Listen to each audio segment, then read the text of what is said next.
Kinshasa est une ville paradoxale, surprenante, agaçante par certains points de vue, mais très charmante aussi et captivante par d'autres. C'est une métropole qui est profondément congolaise, mais qui en même temps ressemble à une espèce de condensé des opportunités, des réalisations qu'on peut trouver dans le monde depuis un demi-siècle. Quelles que soient les circonstances pénibles ou au contraire festives, on a l'impression que c'est une ville qui ne perd pas le nord, qui se crée et qui se recrée constamment.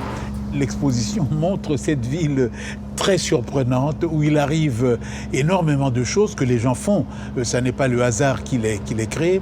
Et on a l'impression à la fois de voir le Kinshasa d'aujourd'hui et par des mouvements de retour en arrière, de voir comment cet aujourd'hui a été progressivement mis en place et produit par les acteurs congolais eux-mêmes. Avant cette période qu'on peut dater de la fin de la Deuxième Guerre mondiale, on a l'impression que le Congo est un pays en train de se construire. Notamment les deux villes sœurs et concurrentes, Léopoldville, Kinshasa, Elisabethville, Lubumbashi, et à côté de ces deux villes, des pôles secondaires, mais qui apportent des artistes, des créateurs vers les métropoles.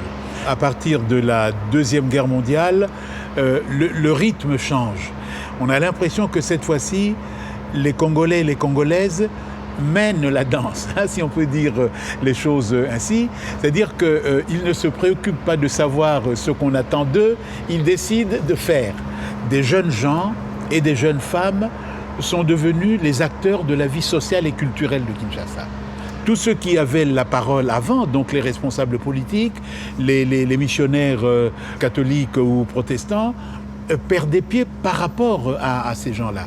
Ces gens chantaient en lingala, le lingala qui était la langue de l'armée, qui était la langue de l'Église catholique, ils vont la subvertir complètement et lui faire dire des choses et lui faire faire des choses qui n'étaient pas du tout attendues. Chanter l'amour, chanter les plaisirs, chanter la liberté d'être, chanter la danse, chanter le bonheur d'être ensemble, et des chants qui traduisaient la vie des gens là où ils vivaient, dans leur quartier, et qui montraient que on était libre et heureux dans cet espace-là.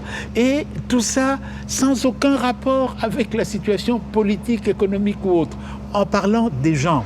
Alors, ajoutez à ça le cinéma qui était un cinéma important, et on voit dans l'exposition des scènes où des Indoubiles, enfin des jeunes gens, admirateurs des cowboys et de leur manière de faire, commencent aussi à occuper l'espace de la ville.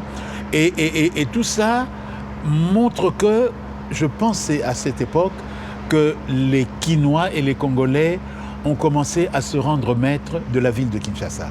Et il me semble que les Belges ne se sont pas rendus compte de ça. Parce qu'ils avaient des normes extrêmement rigides. Les gens donnaient l'impression de respecter ces normes, hein. Donc ils rentraient chez eux aux heures données, mais il y avait une sorte de subversion souterraine qui fait que le Congo, Kinshasa d'abord, a échappé à l'administration coloniale 6 ou 7 ans avant les événements de l'indépendance. Habitant Kinshasa, dans l'une des communes la plus proche de la ville européenne, évidemment on était très bien placé pour voir que la ville européenne au fond n'avait rien d'intéressant. Il ne s'y passait rien, on y allait pour bosser, pour étudier, pour acheter des trucs, et puis à 17h la vie était morte. Alors que dans la ville africaine, on vivait de 5h du matin jusqu'à midi, jusqu'à minuit, jusqu'à 4h du matin. C'est là que s'est passée la vie. Et donc, ce qui se passe en 1959, c'est l'ennui de la ville européenne opposé à l'exubérance de la ville africaine. Et comment Le choc va se faire en 1959 lorsque les Africains décident de prendre possession de la totalité de leur ville. Le fameux 4 janvier 1959, jour des émeutes, ma grand-mère m'avait autorisé à aller au cinéma pour voir un film. J'avais choisi un film qui avait un titre bizarre, Le jour où la Terre s'arrêta. Et pour nous, au Congo, ce n'est pas le jour où les Martiens sont descendus sur la Terre, mais c'est le jour où Kinshasa est devenue purement congolaise et exclusivement congolaise. Nani